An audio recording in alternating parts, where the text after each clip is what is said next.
look at your mission list.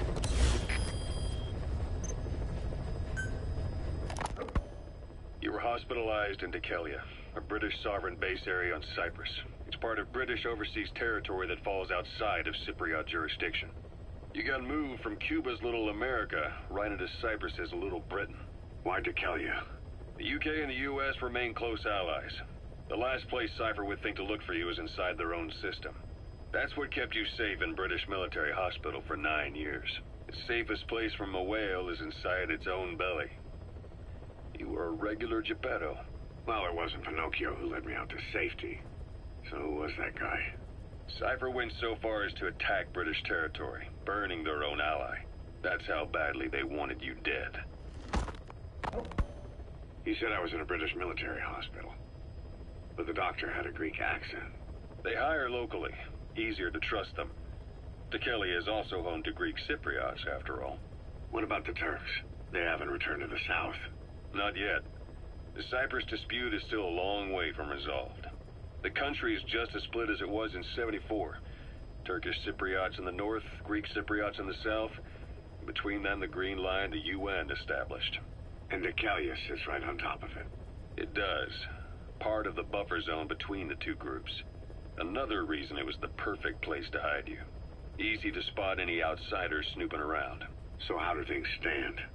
Now, last year, the Turks declared that the Turkish Republic of Northern Cyprus is an independent state, though it's only Turkey that recognizes it. In the past, the Greeks and Turks lived side by side in the same villages. There are reasons to fight.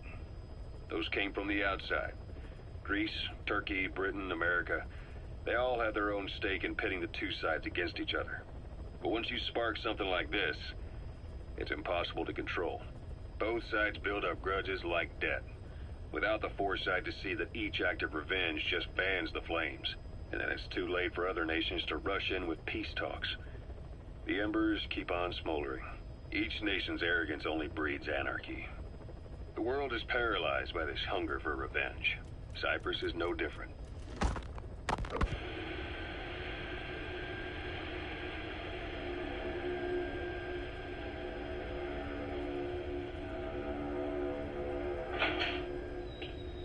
You're up. We're changing ships? We can't go sailing the Suez in a whaler. The Suez Canal. When did they reopen it? Not long after you were attacked. Once they finished sweeping it for mines after the Arab-Israeli conflict. Can you stand? We're going to transfer to a container ship for passage through the Suez. Our destination is Pakistan, Afghanistan's neighbor to the south. There, we disembark and head via Peshawar to the Zero Line, the border. We'll travel to the Khyber Pass by road. And then? We continue on horseback. Afghanistan's main roads are under Soviet control. We'll need to go around them. It'll be all narrow, winding paths through the mountains. We'll do better on horseback. It's a local guerrilla tactic. They use the higher ridges to avoid air recons. Then they charge down the mountains for ambushes. The Soviets still haven't devised a counter-strategy. Our time frame is only half as much as we really need. It'll be a tough march. Better horses than boats. Well, it'll make for good physiotherapy. Take the time to get used to that new arm. While the Soviets have indicated they are not participating in the Los Angeles Olympics, primarily because the United States has made no attempt to guarantee the safety of the Soviet Union's athletes, the United States is increasingly demonstrating the belief that the issue has nothing to do with its preparations, and in fact this is retaliation for the Western nations' boycott of the previous Moscow Olympics. That concludes today's news. That's quite some news.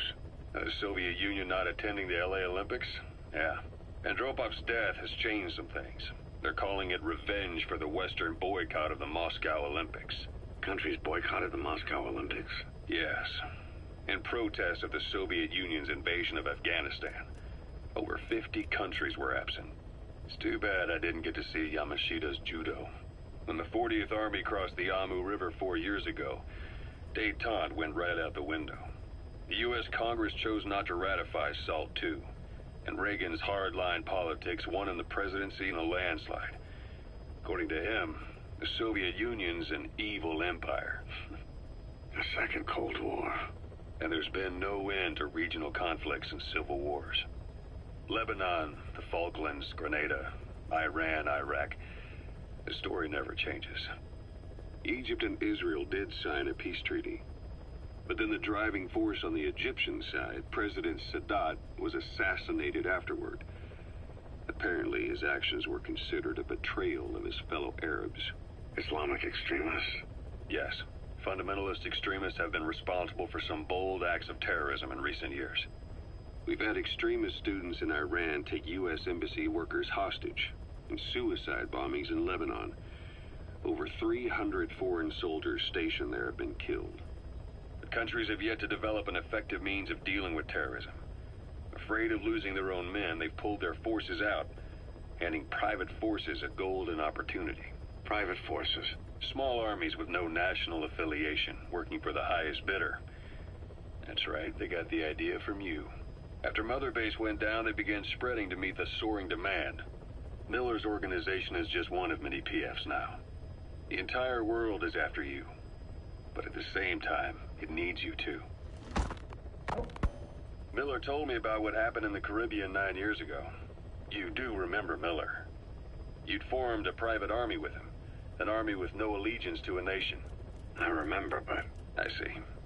You're not sure what's fact and what's a fantasy caused by the coma. It's still all a mess, huh? All I can do is tell you the facts as they were told to me. I've gone easy on you up until now, but this is where the hard stuff begins. 1974, the year before you entered your coma. You were in Colombia, operating with a small unit of men, basically mercenaries. Miller was among them. Miller was trying to find a way to turn his and your talents into a line of work. He was looking to start a business where you would fight on behalf of others around the world, those who needed military force. But the reality was, at that time, you didn't have enough gear to equip your own men. Then Miller came across this client. It was a huge job he was offering, but you had a shot at pulling it off. You accepted it and headed into Costa Rica. The client even threw in an offshore facility in the Caribbean. The Mother Base, that would be your new base of operations. Miller sure did have a head for business. As your mission went on, your unit grew and grew. More weapons, more money. Before you knew it, you were commanding 300 men. As the organization got bigger, your military powers swelled to match. It got so the international community couldn't afford to ignore you. You were just too damn successful for your own good. You, your men, had worn out your welcome. Everyone was out for you. East, West, First World, Third. It was only a matter of time before someone took you down. And that was XOF. Officially, they're an anti-terror unit under the CIA. In reality, they're Cyprus' private strike force. They lured you to Cuba using Chico, the Nicaraguan revolutionary kid, and Paz, a mole who worked for Cypher as bait. While you were gone, XOF, posing as a nuclear inspection team, stormed Mother Base. At the same time, C4 they placed on the strut legs went off. The whole thing went down in minutes. XOF. Kisses and hugs followed by a big FU. All because of Miller's blind spot. A back door into Mother Base no one suspected. You remember a certain scientist. Huey was responsible for bringing the inspection team on board, giving the enemy a perfect opportunity to hit you at home. You were returning from Cuba when it happened. Mother Base came damn close to taking you with it into the Caribbean. Those of your men out on assignment returned right away. They refused to believe the wreckage in the water they found was Mother Base. But they checked the coordinates again and again, until reality finally settled in. You were supposed to die that day. That was XOF's primary objective. As far as most folks know, you did. The first doctor to see you wasn't even sure what he was looking at. Before they'd even finished operating, your men moved you to that hospital in Cyprus. It was a woman named Eva who arranged that. Rings a bell, huh? Most men in your condition would have been written off right from the start. But you survived. You went straight down to hell, and they pulled you out. Your eye wide open. Full venom. The days of naked snake are long gone. Welcome back, Venom Snake. This world still needs you. Here, Snake, try this on. A prosthetic arm. Yeah, Miller was calling it the arm that wasn't there. The physiotherapy's going well. Your arm's bulked up enough for it to fit. There. Perfect. A little time with it, and it'll work better than the real thing. What do you think? Huh. I can still feel my real arm. Well, you better get used to this one quick. You have any pain? Every now and then. Where? My fingertips. My left fingertips. Sounds like phantom pain. Your brain still remembers your old hand. Yeah. What about your vision? Can you see okay? Yeah, at the moment. Now, the shrapnel in your skull is pressing on your optic nerve. I'm told any hard impact could have an effect on your visual cortex. Yeah. The doctor mentioned that. Your brain might process visual information incorrectly. In other words, you could have hallucinations. You might see things that aren't there, or not see things as they really are. You experience any of that? I think so. When? Right after I wake up. Colors look faded. Colors, huh?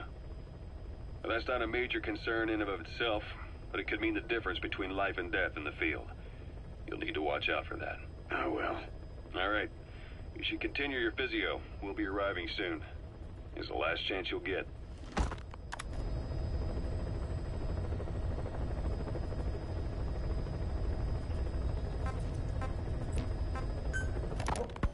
Ocelot. I hear they started calling you Shalashaska in Afghanistan. What's that about?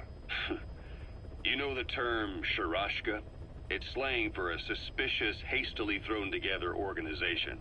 The word became associated with a type of forced labor facility in the Soviet Gulag system. OKB scientists and engineers who'd been convicted of crimes were sent to a Sharashka for forced R&D. The Sharashkas were supervised by Lavrenti Beria of the NKVD, the secret police, under the official name 4th Special Department. Forced research? That's not very different from what we do here. Diamond Dogs is different. Everyone here believes in you. Regardless of where they came from or why they're here, they revere you. And they're fighting because it was their choice. And if it wasn't, they'd leave? Who knows? That's our reality here, whether it's real or not. If there's another truth, I don't want to know it. All that matters is that's the concept that's taken shape in their heads. The traces of a group ideology, our superstructure, to put it in Marxist terms. All right. Go on. Right. So anyway, at some point the enemy started calling me Sharashka. This was after the war in Afghanistan broke out. While I was keeping an eye on you in that hospital, I was also heading up interrogations here. The men I broke gave up their comrades and families, everything they wanted to protect them most. No real cause for it. I just let myself get caught up in the old Russian pride. And suddenly I received the honor of becoming Special Interrogation Advisor to the forced labor camps. But the more men I interrogated, the more people saw me as just that, the interrogator. It helped cover my real objective of keeping you safe. You went that far for me? Far enough to keep you alive. I ended up being pretty well known among the Afghan guerrillas. Some of them would have seen me on the battlefield, and that's how I got the second half of the name. Shashka. It's a sword, a type of saber from the Caucasus. Russian dragoons and Cossacks carried them into battle. Now, the Russian Empire had a general by the name of Fyodor Arturovich Keller. His bravery earned him the nickname Russia's Greatest Shashka. Someone must have known about that, because somewhere along the line, Shashka got stuck on the end of Sharashka. The guerrillas were using the name amongst themselves, and by the time I got to hearing about it, pronunciation had wound up as Shalashashka. So, half Gulag, half Hero sword. Is a perfect fit. But you see how rumors and ideas about people can get out of hand fast. Once you create a character and put it out there in public mind, it warps and twists with every baseless rumor. And before you know it, all people see are phantoms. In my case, it works out just fine. I'm plenty used to working under aliases.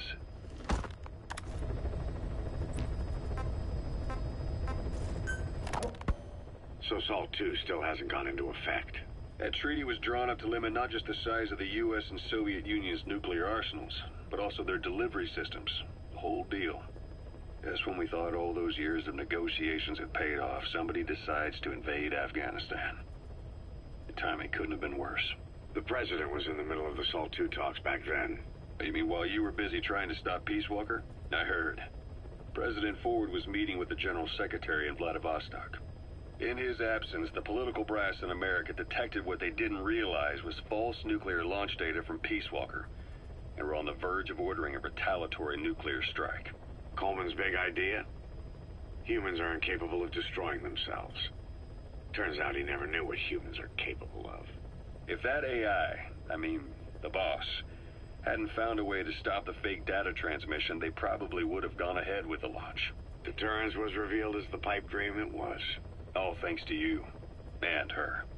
The U.S.-Soviet talks looked set to fall through. What happened in Nicaragua no doubt helped trigger a change of heart. But in the end... The times define the politics.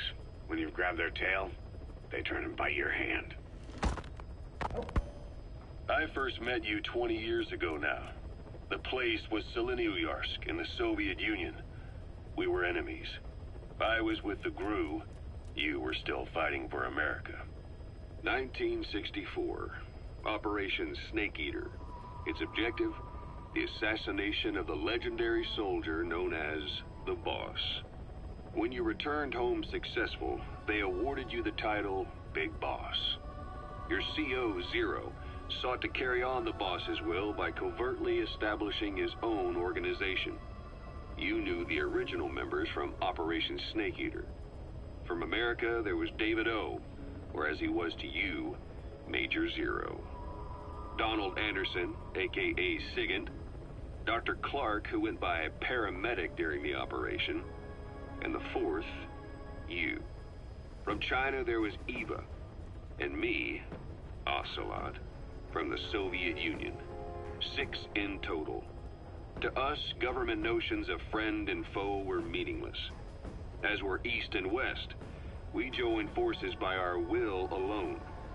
Our objective was to fulfill the boss's dying wish, to make the world one. And to do it, Zero used the Philosopher's Legacy, the secret war fund you obtained during Operation Snake Eater. This organization would go on to become Cypher. I, on the other hand, was left with the problem. You only recovered half of the legacy. I had to locate the other half myself. When I found the funds, I passed them on to Zero, just as you wanted. I still trusted him in those days. We thought what he was doing was the boss's will, until he started that one project. Les enfants terribles, Zero called it. You parted ways, as did Eva, leaving only Anderson and Clark still with him. I maintained limited contact, although truth be told, we were just keeping tabs on one another. The reason was always you.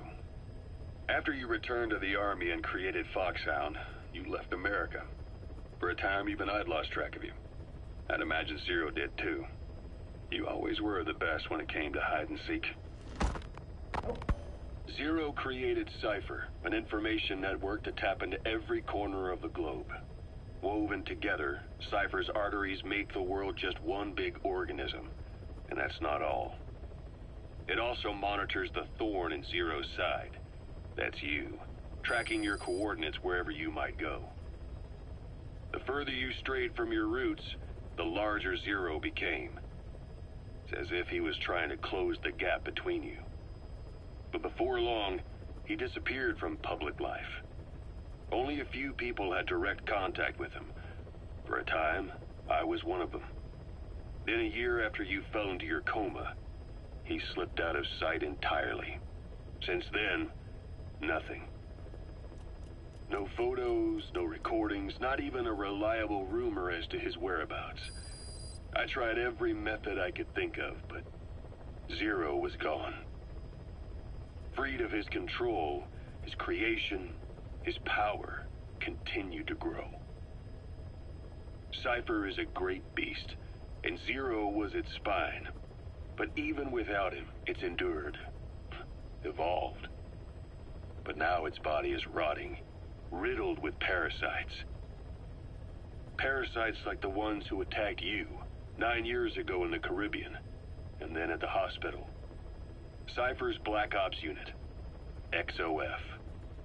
They learned where you were, and came to wipe the slate clean.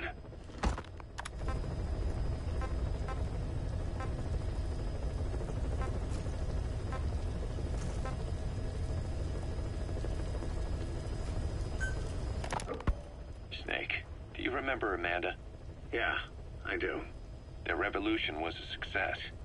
Somoza resigned, and Nicaragua has a new government. Amanda's really working hard for her country to be reborn. Good for them. She says she wishes Chico could be there. That revolution was the dream. For Amanda, for Chico, and their father. That chopper was no place for Chico to die. I'd like to at least think history will remember his part in the revolution. When you pick up a gun, there's always a chance you'll die for nothing. He knew that as well as the rest. Now that he's gone, it's up to the rest of us to decide what it was all worth. If we don't, there's nothing to prove that Chico ever lived at all. We're his mark on the world.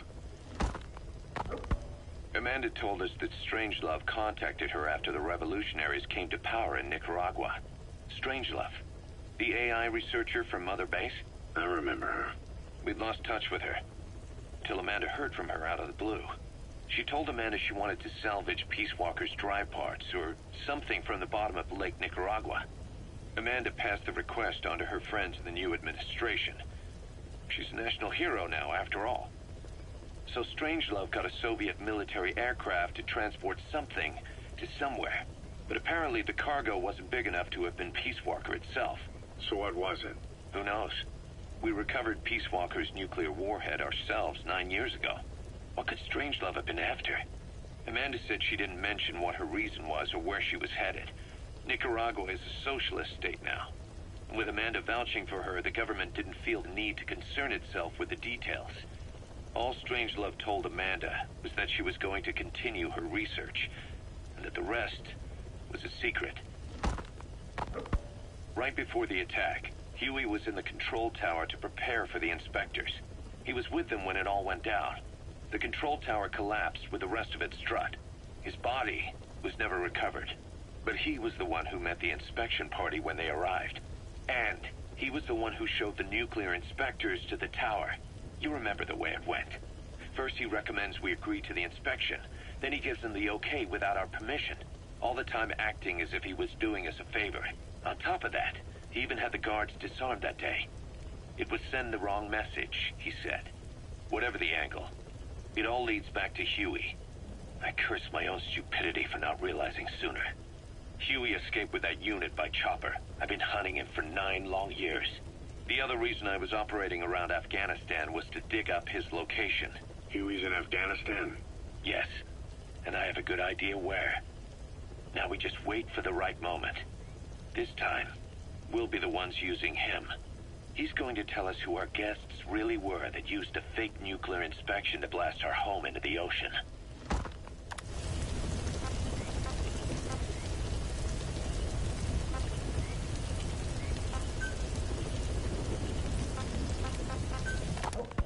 The sniper known as Quiet is lurking in the Afghan wilderness. This Quiet has performed a string of hits on Soviet officers. The attacks always occur in the same area, but sweeps of the area turn up no traces whatsoever. They've even posted guards, but they never spot a thing. And then before you know it, another body's lying on the ground. You ever heard of someone who operates like that? No matter how still and silent a person tries to be, they always create some kind of ripple. Be it breathing, a heartbeat, eating, excreting, body temperature, sweat. If this sniper can really vanish completely, that's just not human.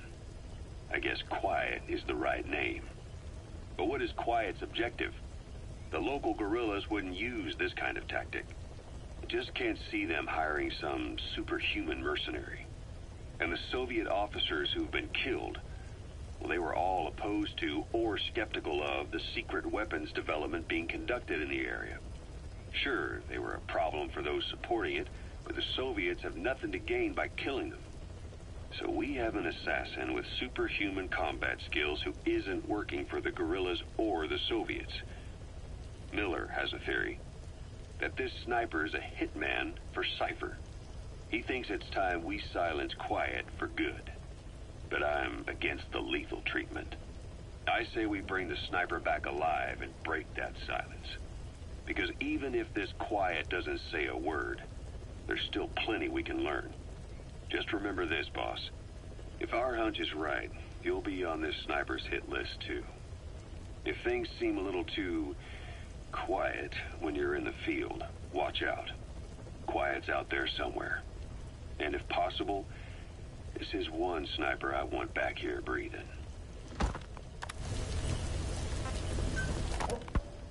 When Quiet first came here, she demonstrated her marksmanship against that enemy fighter plane. It showed she was much more than your everyday crack shot. Hitting a moving target from 600 meters is a challenge, but it's possible with the right training and equipment. But shooting down that missile, that's a world apart from taking out a soldier on patrol.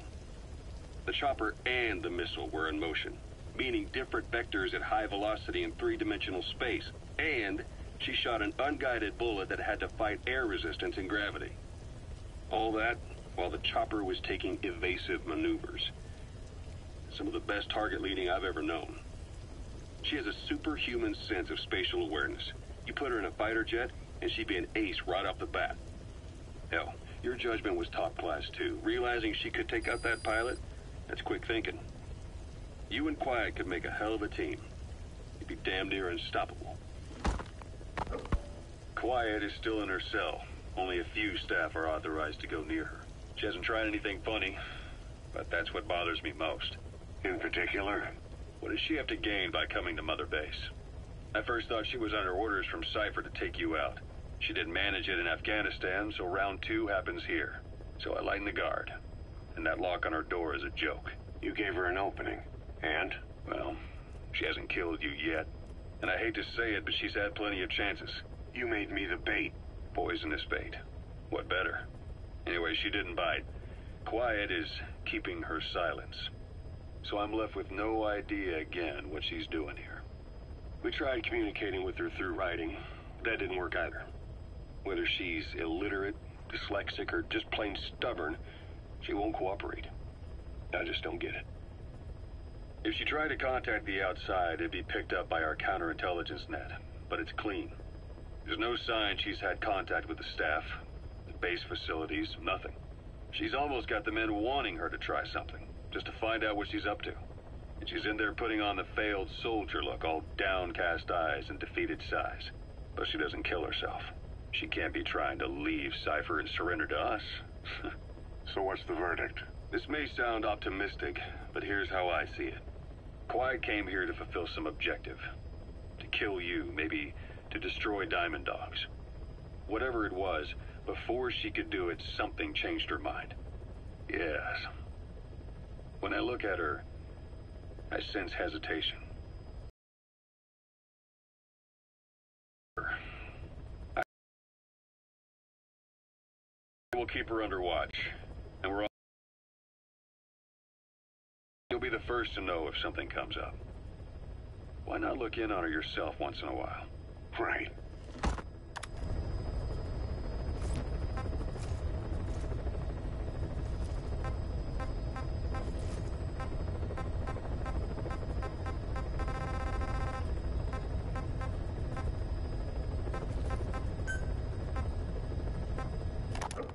Christmas Eve, 1979. The Soviet Union rolled into Afghanistan. Muslims had revolted against the Soviet-friendly regime established the year before. The DRA forces could no longer contain it themselves, so the Soviets went in to intervene. The Afghan government was powerless and fraught with infighting.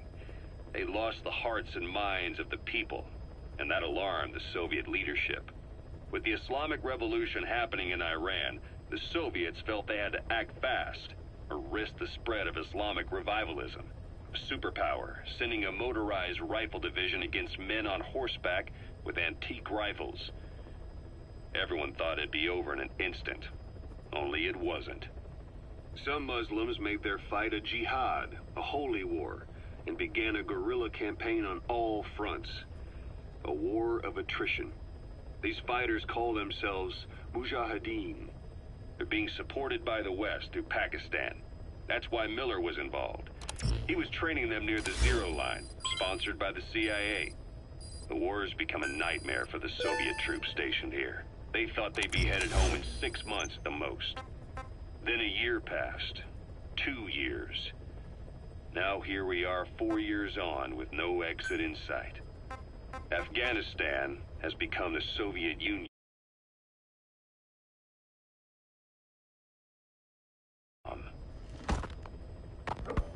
The Soviet troops on the ground want to go home, but at least they have homes to go back to.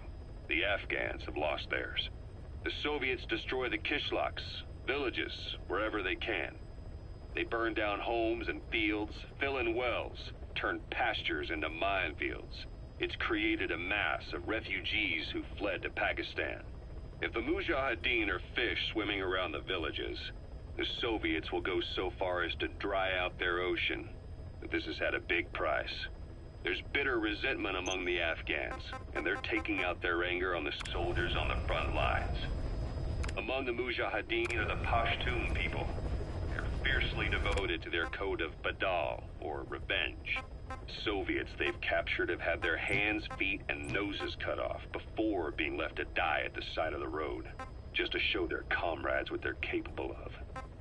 Friendlies who come across them can do nothing but put them out of their misery. Then they burn down another village in retaliation. And the cycle of vengeance goes on.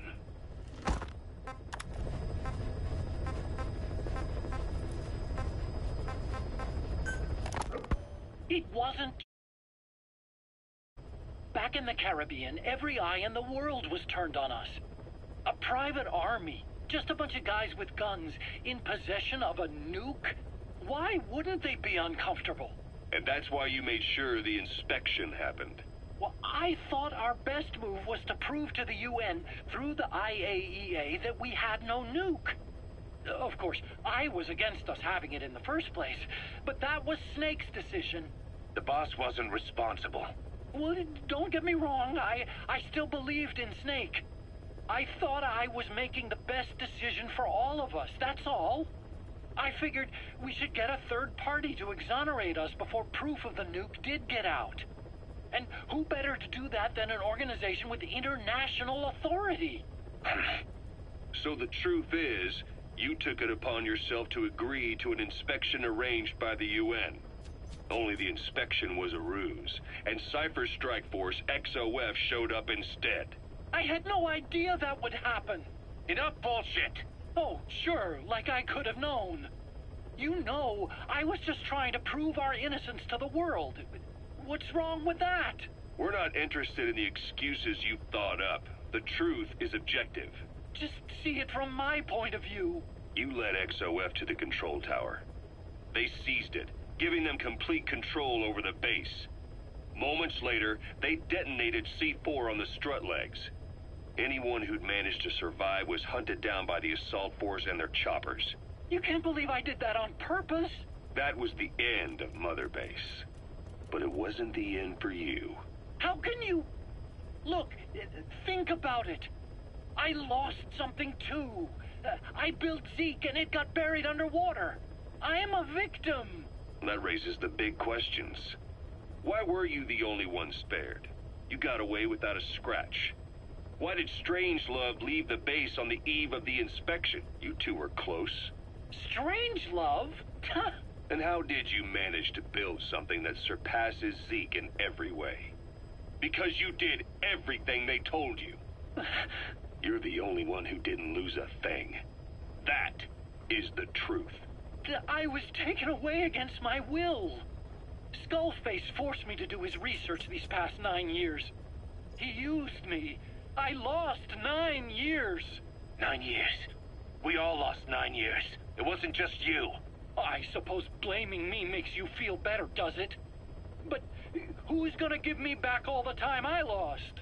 You're not getting anything back. You're not a victim here, Emmerich. You're the perpetrator. I didn't know anything. Nobody can back that up. Yeah, All the evidence is at the bottom of the ocean. You know the hardest man to break. The type who's fooling himself. That takes time.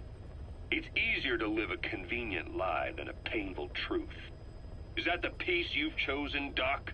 I'm not lying. Of course. Just let me check one or two things. On that day, you were in the control tower with them. Lucky you. That's how you got out unscathed. And you escaped on one of their choppers. Only you, right before the base went under. They had me blindfolded the whole time. I've never been so scared. The whole flight, I thought they'd kill me. But thinking of you kept me going. My comrades, all the way. And? There was a plane journey, and then we traveled by road. When they finally took off the blindfold, I was in kind of a warehouse, on the floor. Afghanistan, it was that research lab. I couldn't believe they'd taken me halfway around the world. And soon enough, he came. Skullface. He's the one who's really behind that Mother Base attack. He forced me into that research. What kind of research? He told me to build a bipedal walking tank for the Soviet Union. Like Peace Walker. A system that could fire an ICBM-class nuclear weapon. That's how the Sahelanthropus project got started. Sahelanthropus. Those AI weapons I'd made in Costa Rica were like toys by comparison. A whole world apart from reptilian four-legged crawling and that ridiculous hunched-over bipedal waddling. My design evolved to the dawn of mankind. Sahelanthropus, the first steps towards humanity. An upright bipedal weapon system. Originally, Sahelanthropus was going to be a manned weapons platform. I designed a cockpit in its head, and I planned to fill it with water as a buffering agent. Like how Paz modified Zeke for human control. Don't compare me to some amateur. I designed it for human control from the beginning. The problem was miniaturizing the posture control AI. You remember the reptile pod? The AI that controlled your unmanned weapons. Attaching it externally makes it vulnerable, so this time I wanted it beneath the armor. Meaning I had to make the AI smaller. I got it down to less than 1/10 the size without any loss in computation speed. But it was still too big for the cockpit. There wasn't enough room for the pilot. If I made the head bigger, its body would have to be bigger to support it. Too big to be practical. In the end, human piloting was taken off the table. I tested a remote control system too, but there was the time lag, and I wasn't satisfied with its precision either. Plus, it would be useless if the enemy jammed it. So next, I went back to trying an AI-only system. To do that, I had the AI pods recovered from Nicaragua. This was a hybrid AI, a combination of Peace Walker's reptile and mammal pods. The only AIs that had ever successfully operated an unmanned nuclear weapon system. Really? You'd need some help to get that working. Expert help. Did you work with someone? I worked alone. You did that yourself? Well, that's the thing. The AI didn't pan out in the end either. But I did finally get Sahelanthropus walking by folding over its upper body to lower its center of gravity. The first upright bipedal locomotive weapon system in the history of mankind. I guess, technically it falls into the anthropoid ape category. I don't see the benefit of having it stand taller. On terrain with significant differences in elevation like Afghanistan, you need a body that's vertically adaptable. That also lets it attack from long range while using mountain ridges for cover.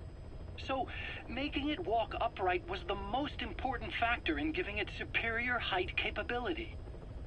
As the name suggests, that was the whole point of Sahelanthropus.